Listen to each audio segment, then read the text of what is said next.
5, 4, 3, 2, 1. Start.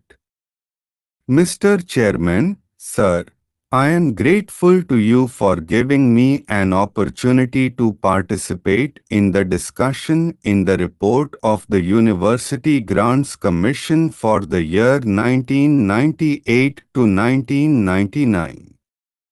On behalf of my party, I would like to express my views on this report of the UGC. At the outset, I would like to raise certain posers. 51 years after achieving our independence, what do we witness in the field of education? Has our educational policy enabled us to solve the manifold miseries of our masses? Has our educational policy created additional job opportunities in the country? Unfortunately, to our dismay, we find that we have not made any appreciable progress in education. In fact, I should say that we are slipping back into primitive period. So far, education has been confined to bulky books, and the educated youths have not proved useful to the society. What is their contribution to the evolution of modern society in our country? Sir, it has become a matter of dispute and discussion. The graduates are groping in the dark. Their education has proved futile to the needs of the nation.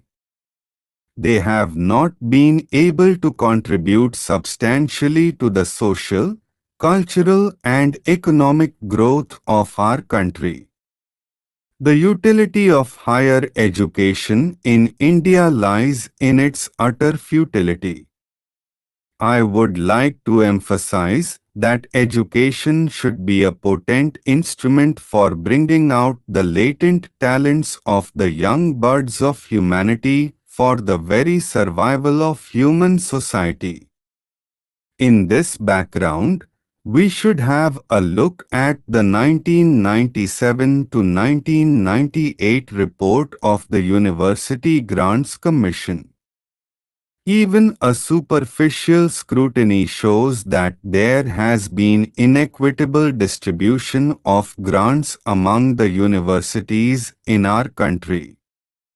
You know, sir, that there are 105 universities in our country, out of which 7 are under the control of the central government, called the central universities.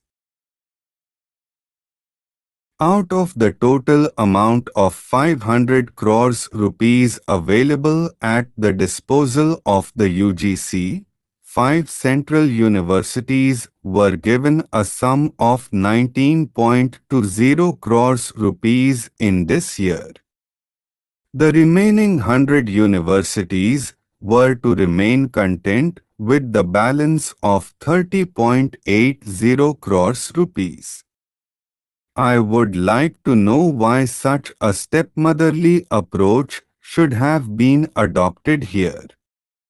Sir, we go about talking that India is an agricultural country and agriculture contributes 70% of the national income. It is indisputable that the majority of our people are dependent upon agriculture for their livelihood. Yet, we have done very little for the progress of agricultural education in our country. I have to painfully point out that in the existing scheme of things, lion's share of money is allocated to educational institutions imparting arts and science education, and agricultural education is to rest content with no share.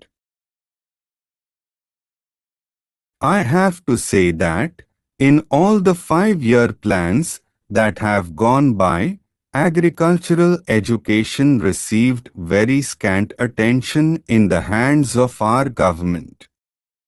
The agricultural universities are the distant cousin of the UGC.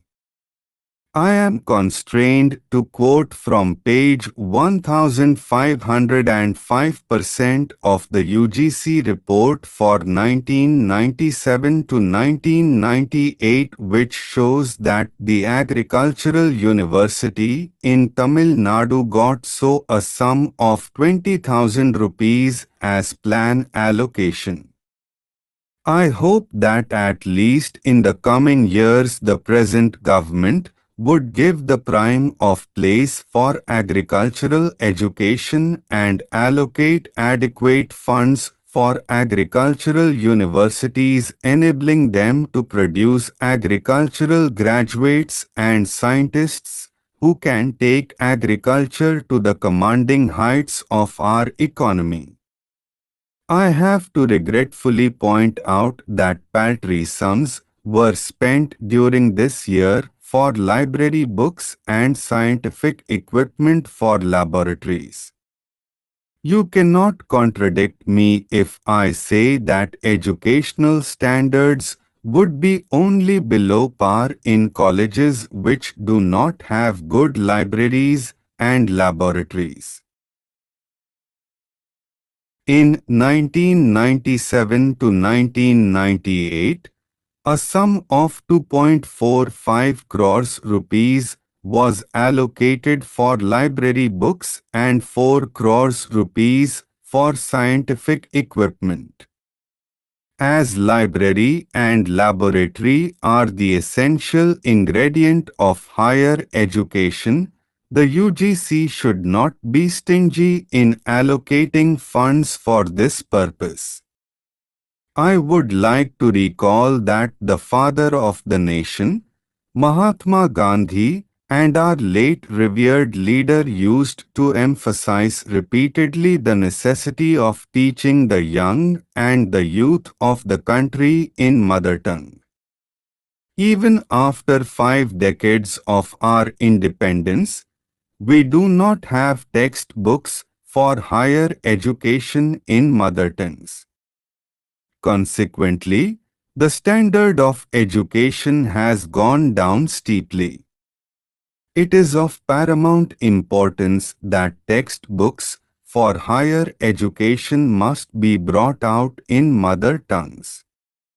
Here, the UGC has a vital role to play. Sir, the universities alone can be entrusted with this onerous task of bringing out collegiate textbooks in regional languages, and no other body can do.